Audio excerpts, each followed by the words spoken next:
A Rádio USP apresenta Programa Universidade 93,7.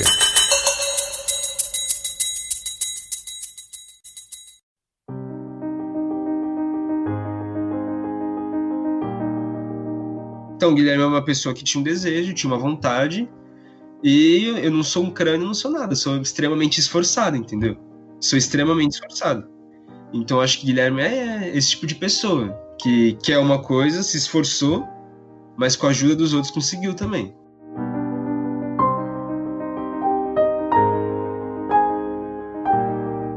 Você já ouviu ou leu a história de um super gênio que estudou em escolas precárias e mesmo assim passou em uma boa universidade? Ou que precisou caminhar quilômetros para ter acesso a um ensino de qualidade? Ou aquela história de um estudante comum, mas que precisou estudar 15 horas por dia para um vestibular? Pois bem, essa não é a história que você vai ouvir aqui. O personagem do último episódio desta série não tem nada de super gênio ou super poderoso. É a história de uma pessoa comum que encontrou pessoas dispostas a ajudar e contou com uma rede de apoio e amor poderosíssima. Essa é a história do Guilherme Nobre, estudante de medicina da USP em Ribeirão Preto. Ouvi falar do Guilherme pela primeira vez em uma reportagem que li na internet. Com o título Jovem passa em medicina na USP após estudar 6 meses em banheiro, o texto me chamou muita atenção. Principalmente porque o banheiro em questão era de um posto de gasolina. Fiquei me questionando que situação o levou a estudar em um lugar como esse. E foi por causa dessa história que procurei o Guilherme nas redes sociais. Mas encontrei algo muito diferente quando o localizei. Então, essa história é a minha história, né? Só que 6 meses estudando em banheiro. Aí eu já fico nervoso só pelo título, entendeu? Porque eu fiquei 6 meses estudando em banheiro durante o meu 3º ano do ensino médio. Eu ficava no banheiro desse posto porque a minha mãe era frentista desse posto. Agora ela não trabalha mais lá, mas ela era frentista. E a minha casa era 1h30, mais ou menos, do meu colégio e 1 hora do cursinho de ônibus. Então não valia a pena eu voltar e depois voltar de novo. E eu falei, eu prefiro estudar num lugar que eu consigo ficar à vontade do que estudar no cursinho, porque o cursinho também tinha local para estudar. Mas eu me sentia mais à vontade no banheiro, entendeu? Porque eu podia tomar banho, tinha comida, podia ficar com a perna esticada, enfim, independente. Só que foi escolha minha, entendeu? Não foi necessidade, não foi situações do acaso, foi escolha minha. E a notícia não coloca isso dessa forma.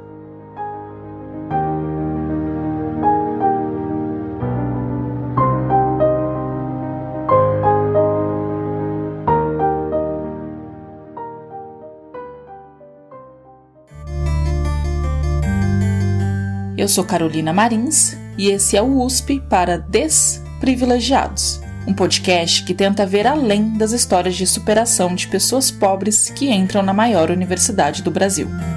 Esse é o episódio 5. Conte minha história como ela é. Quando pensei nos temas que gostaria de abordar nesse podcast, o jornalismo com certeza seria um deles. Como falei no episódio anterior, as reportagens com histórias muito inspiradoras ou de estudantes gênios que fizeram sacrifícios inumanos para entrar em uma faculdade me incomodavam. Por isso, gostaria de trazer esse tema para a pauta. Não sabia como e quando, mas sabia que queria. Então, quando eu conheci o Guilherme Nobre, o como e quando se apresentaram sozinhos. Oi, Carolina, boa tarde. Então, tudo que tá na história realmente aconteceu. Só que aconteceu desse jeito porque eu escolhi, sabe? Eu escolhi estudar no banheiro porque era um lugar mais prático.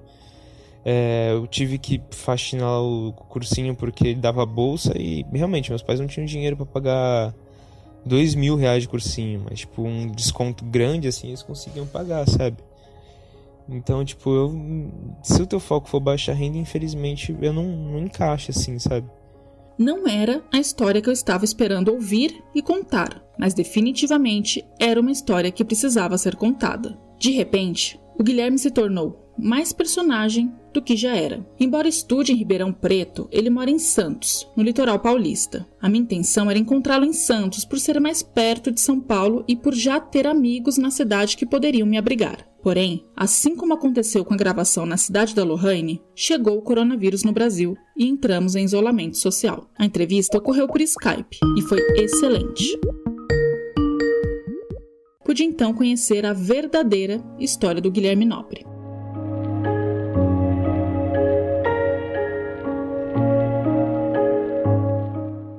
O detalhe que me fez procurar pelo Guilherme era apenas isso, detalhe. E na realidade, a história dele tinha fatos muito mais interessantes do que o caso do banheiro. O fato de estudar em um banheiro do posto de gasolina foi uma decisão consciente sua, porque achava o local calmo e menos cansativo para estudar do que ir caminhando até a sua casa. Esse episódio aconteceu 1 ano antes dele realmente passar no vestibular. Estava em seu último ano do ensino médio em uma escola técnica estadual, ETEC, onde também fazia um curso técnico em informática. Naquele mesmo período, ele começou um cursinho particular. Essa foi a época mais corrida de seu pré-vestibular, pois passava o dia inteiro na ETEC e à noite ia para o cursinho. Entre um lugar e outro, ele gostava de ir até o local de trabalho da sua mãe, que era frentista em um posto a 20 minutos dali. Ele então ia para o banheiro do posto, puxava uma mesinha e uma cadeira de bar e estudava. Lá, a sua mãe sempre o esperava com uma marmita pronta, mas no semestre seguinte ele abandonou o cursinho porque precisava se dedicar ao TCC do curso técnico. Naquele ano, não passou em nenhum dos vestibulares que prestou. Então retomou o cursinho. O ano seguinte foi muito importante na vida do Guilherme, com acontecimentos realmente relevantes para o seu futuro. Mas calma aí que eu já conto tudo isso. Vamos voltar ao jornalismo. Eu perguntei a ele o que tanto o incomodava nas matérias feitas sobre ele, e ele me respondeu algo muito interessante. Ele se sentiu desvalorizado por ter sido valorizado demais. Ao elevar tanto um acontecimento quase isolado em sua vida, acabou-se ignorando toda uma rede de suporte que o Guilherme recebeu em seu período pré-vestibular. A partir do momento que você coloca o mérito, o foco, o sucesso, tudo em uma pessoa só, em um tipo de notícia como essa, você tira a responsabilidade de toda aquela teia familiar que está atrás da pessoa, de apoio, de amor, de qualquer tipo de coisa, entendeu? Eu queria que servisse de exemplo também para os pais, para familiar, para enfim, tipo, para qualquer apoio de família possível de uma pessoa, que pense, pô, realmente, se eu der mais qualquer tipo de apoio, eu nem falo econômico, porque, tipo, tem gente que não dá para dar apoio econômico, mas, tipo, é falar, dar um carinho, dar um abraço, dar um apoio, entendeu? Fazer um prato de comida e dar na mão do filho, pô, filho, vai lá, não sei o quê. São coisas pequenas que, tipo, se os pais, tia, avô, enfim, fizer no dia a dia, na vida de um estudante ou de qualquer pessoa que tá passando por dificuldade para chegar no objetivo, faz diferença também.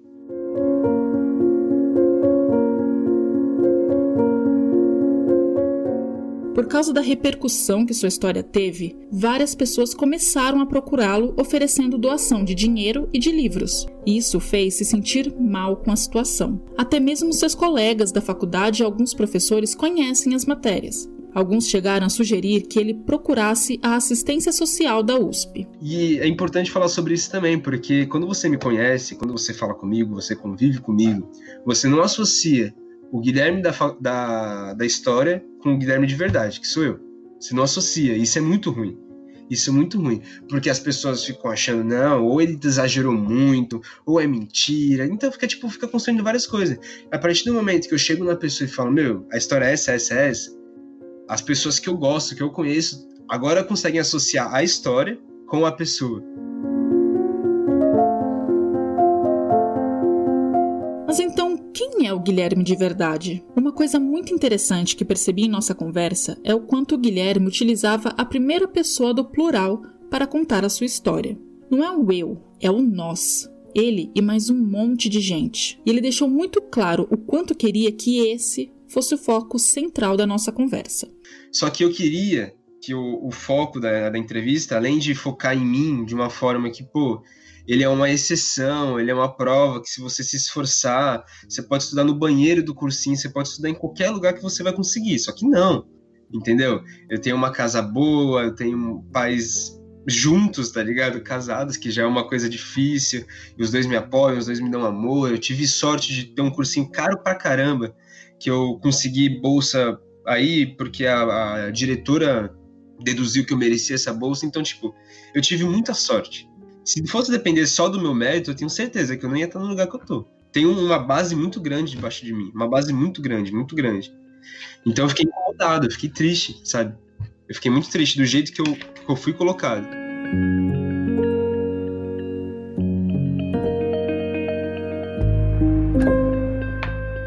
E afinal, qual é essa base que o Guilherme tanto fala? Ele já deu uma adiantada sobre quem são essas pessoas, mas vou te fazer um resuminho rapidinho. Muitas pessoas foram fundamentais na vida do Guilherme naquela época, mas 3 merecem destaque: a mãe, o pai e a professora Eliane. A mãe, Nilma Oliveira, é frentista e acordava todos os dias às 3 horas da manhã para deixar as marmitas de almoço e janta do filho prontas. Mesmo acordando tão cedo, todos os dias, às 11 horas da noite, ela buscava o Guilherme no cursinho. Estava sempre atenta e preocupada com o filho. Então, minha mãe é essa pessoa, entendeu? E mesmo assim, cansada pra caramba, ela dava um jeito de... fazia comida pra mim. Ela via, filho, você tá muito tenso, vou fazer uma massagem de você. Fazia massagem, enfim, tipo, me dava amor pra caramba. O pai, Sidney Oliveira, foi a grande inspiração para Guilherme pensar em estudar medicina. Quando ele era criança, o pai teve hidrocefalia, causada por um verme, que provocava um inchaço de sua cabeça. É uma doença rara de letalidade muito alta. Em torno de 15 a 25% dos infectados morrem. Mas o tratamento e as idas e vindas a hospitais salvou a sua vida. Esse contato direto com uma doença séria e ver o esforço dos médicos para salvar o seu pai inspirou o pequeno Guilherme. Conforme crescia, ele percebeu que o pai tinha muita admiração pelo médico que o salvou. O médico se chamava Guilherme. Em homenagem a ele, Sidney batizou o filho.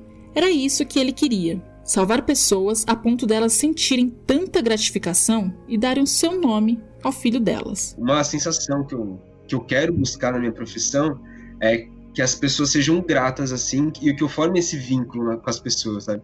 Tipo, de situações de vida ou morte, eu conseguir, com mérito meu, salvar a vida de uma pessoa e eu marcar a vida dela, entendeu? Tanto o filho, o Sidney continua motivando em seu caminho. Enquanto a mãe deixava prontas as marmitas do filho, o pai pegava um pedaço de papel e escrevia mensagens e deixava nessas mesmas marmitas. Ele pegava as marmitinhas que minha mãe fazia de manhã, ele pegava umas etiquetas e tirava umas mensagens motivacionais da cabeça dele, entendeu? E ela escrevia nas marmitas. E todo dia ele fazia isso, aí o pessoal do curso olhava: caramba, teu pai pesquisa, isso não é possível. Não, ele acorda e faz, assim, tira da cabeça dele.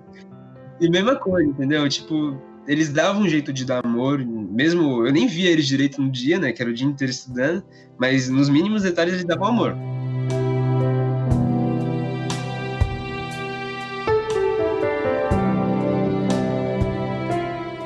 Amor foi uma palavra que o Guilherme utilizou muito. Ele demonstra a gratidão que tem por esses pequenos gestos dos pais e reforça que eles fizeram uma diferença muito maior do que se ele tivesse estudado em um banheiro por extrema necessidade. É bom destacar esse tipo de coisa, entendeu? É bom destacar esse tipo de coisa, porque amor é um bagulho que não pode faltar em nenhuma família, ainda mais quando as pessoas, tipo, têm uns desafios pra fazer, tem uma carga pesada pra aguentar, sabe? E eu recebi amor de todos os lados, cara. De todos os lados. Aí se eu fosse destacar um bagulho na minha família, eu acho que ia ser isso.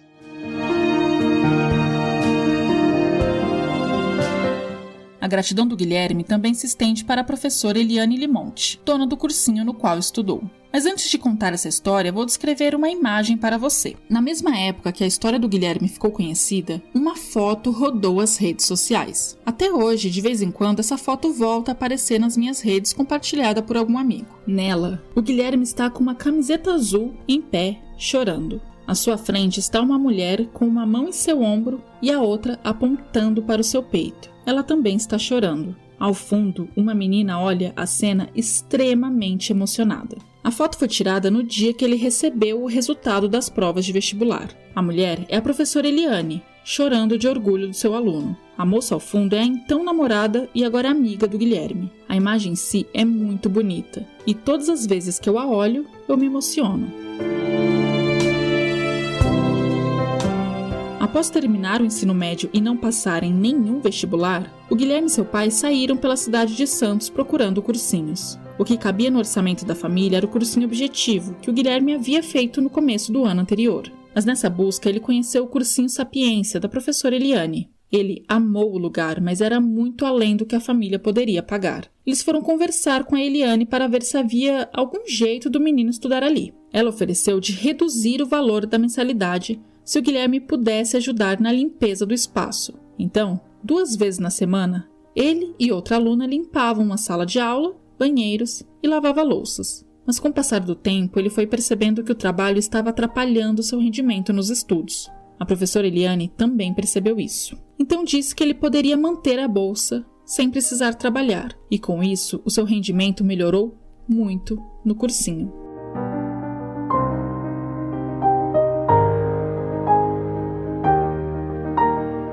Mais uma vez eu vou voltar naquele bagulho que não é qualquer um que consegue, infelizmente, cara. Tem que ter amor, tem que ter carinho, tem que ter oportunidade, cara. Porque se eu não tivesse conhecido ela, se ela não tivesse dado essa oportunidade pra mim, dado um desconto gigante pra eu conseguir pagar aquele bagulho, eu nem sei se eu estaria na USP hoje, eu não sei se eu estaria fazendo mais alguns anos de cursinho, eu não sei se eu teria desistido já, que muitas pessoas passam por isso. Então, tipo, se tem pessoas que são relevantes, assim, pro caminho que a sua vida vai levar, ela é uma delas. No dia da aprovação, ele conta que estava na praia com a namorada e o melhor amigo. Os 3 estavam nervosos, esperando sair os resultados do vestibular. Quando finalmente saiu, o Guilherme viu pelo celular o seu nome na lista de aprovados. Ele não reagiu. Apenas colocou o celular do lado, pegou novamente e olhou. Os amigos gritavam e comemoravam, enquanto a ficha dele ainda caía. Ele travou. Nem tinha conseguido chorar de emoção. Então ele foi para o prédio do cursinho, onde encontrou a Eliane. Nesse momento, a ficha caiu e ele chorou.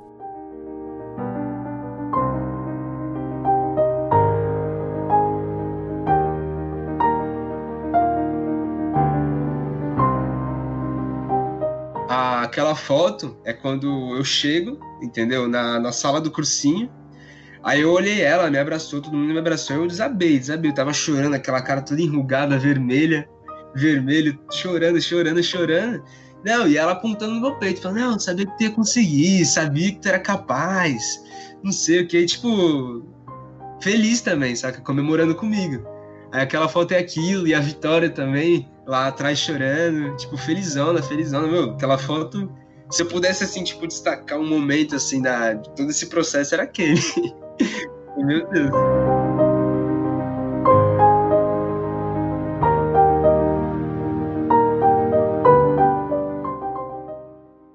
Antes de passar na USP, ele já havia passado na Universidade Federal do Paraná. Chegou a fazer a inscrição na universidade, mas quando viu que a possibilidade de passar na USP via SISU era grande, ele correu avisar o próximo na lista da UFPR. Então eu já falei com ele, mano, tá com grande chance de eu sair da lista, então eu vou te dando informação. Aí quando saiu o resultado do SISU, eu já falei pra ele, falei, mano, parabéns, tu vai estudar na UFPR, entendeu? A vaga é sua. Aí o cara ficou felizão lá, mano. Felizão, Mas aquele ano de 2018 não foi só alegria para o Guilherme. Na realidade, 3 dias antes de fazer o Exame Nacional do Ensino Médio, o Enem, a sua avó morreu.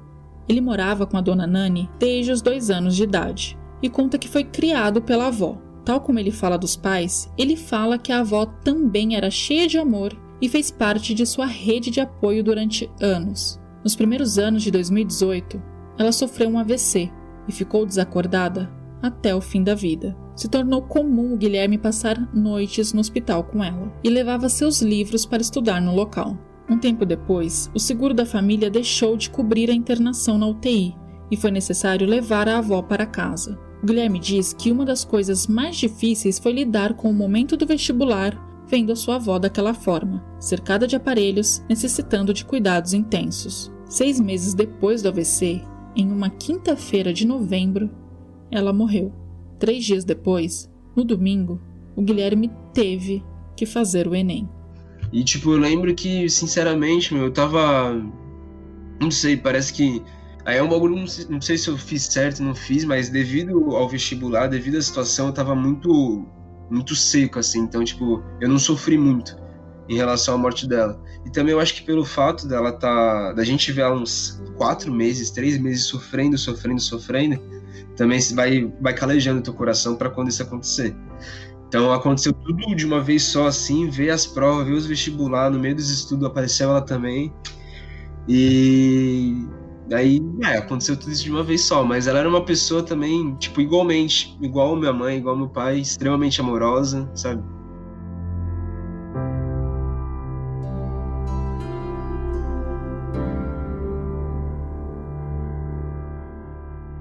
Esse foi o ano de 2018 do Guilherme, o ano em que ele passou na USP, perdeu a avó, ganhou uma bolsa, trabalhou no cursinho, depois parou de trabalhar e recebeu incentivo de todos os lados. Depois de mais de 1 hora de entrevista, perguntei como ele esperava que eu contasse a sua história.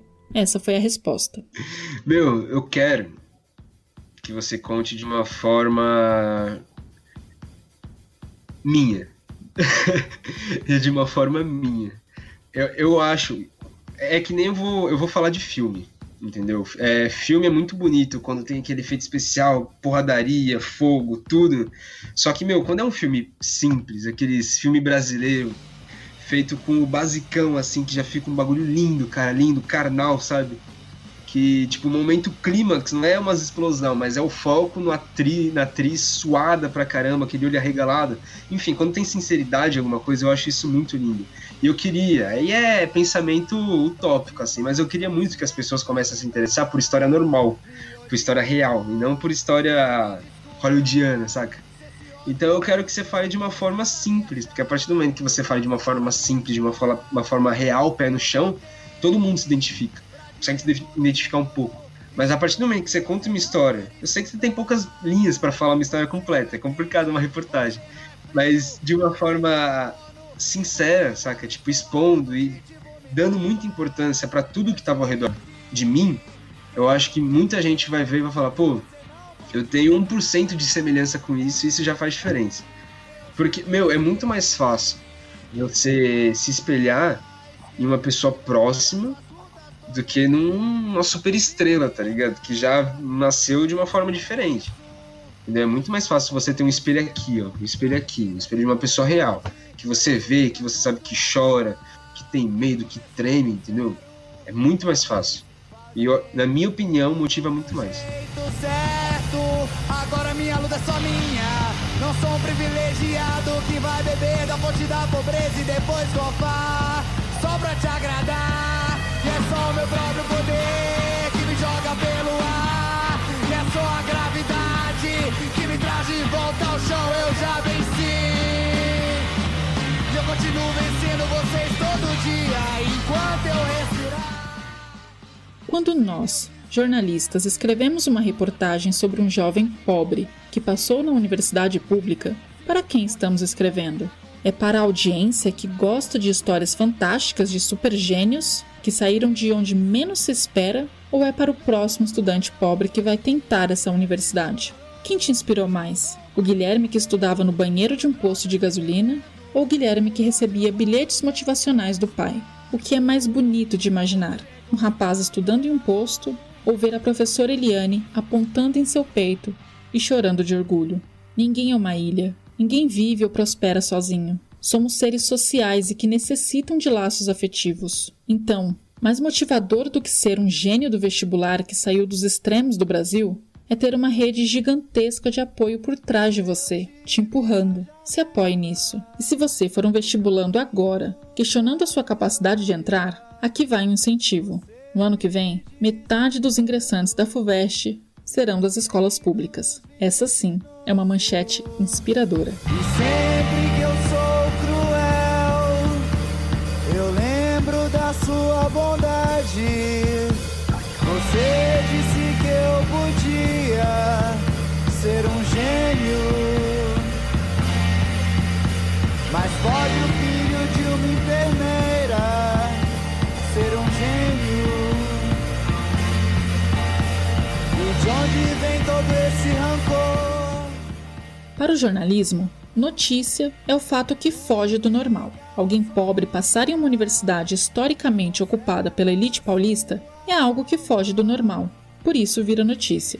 Mas a forma de contá-la precisa ser cuidadosa. Não estou dizendo que elas não devem ser contadas, pelo contrário, só é preciso lembrar que toda história tem um contexto. Tudo bem dizer que um jovem pobre precisou estudar 15 horas por dia durante anos para passar no vestibular. O que não pode faltar é o questionamento do porquê ele precisou fazer isso. Por que a escola pública não o ensinou? Onde o Estado falhou?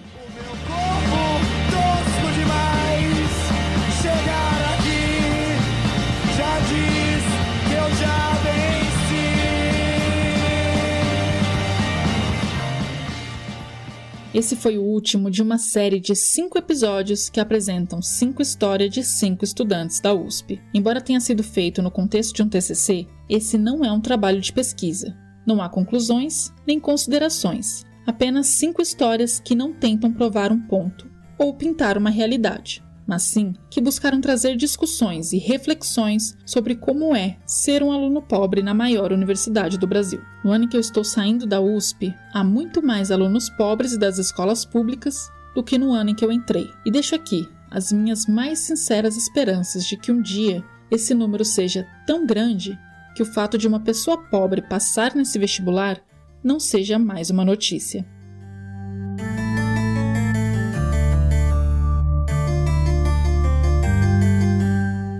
Esse foi o 5º e último episódio da série USP para Desprivilegiados, um podcast que tenta ver além das histórias de superação de pessoas pobres que entram na maior universidade do Brasil. As músicas que você ouviu nesse episódio foram The Dog Days Are Over, de Florence and the Machine, e Eu Já Venci, de Lupe de Lupe. As canções foram escolhidas pelo personagem Guilherme Nobre. Todas as músicas foram utilizadas para fins acadêmicos e não há qualquer fim lucrativo. Esse podcast foi produzido, editado, roteirizado e sonorizado por mim, Carolina Marins, para obtenção do título de Bacharel em Comunicação Social com habilitação em Jornalismo pela Escola de Comunicações e Artes da Universidade de São Paulo, a ECA-USP, no ano de 2020, sob orientação do professor Luciano Maluli. Antes de encerrar, quero agradecer a algumas pessoas. Primeiro a Kathleen Taliene, ao Lucas Raulino, ao Thiago Torres, ao Lohane Farias e ao Guilherme Nobre, que compartilharam as suas histórias comigo. A Aline Floriano, a Beatriz Gomes e a Bruna Barbosa, que ouviram todos os rascunhos dos episódios e me deram sugestões para melhorá-los. A Bruna Carolina, ao Breno Oliveira, a Catarina Ferreira, ao Kleber Souza, ao Gabriel Souza, ao Leonardo Canuto, a Regina Santana e a Paola Oliveira, por ouvirem os episódios prontos, opinarem, gravarem trechos e me ouvirem falar desse podcast quase todos os dias. Aos meus pais e à minha irmã, por terem sido obrigados a ficar em silêncio dentro da própria casa para que eu gravasse as entrevistas e as locuções. E a Thalita Marchal, pela sugestão de transformar essas histórias em um lindo podcast que tive o prazer de fazer. E a você que está me ouvindo agora, muito obrigada. Espero que tenha gostado. Tchauzinho!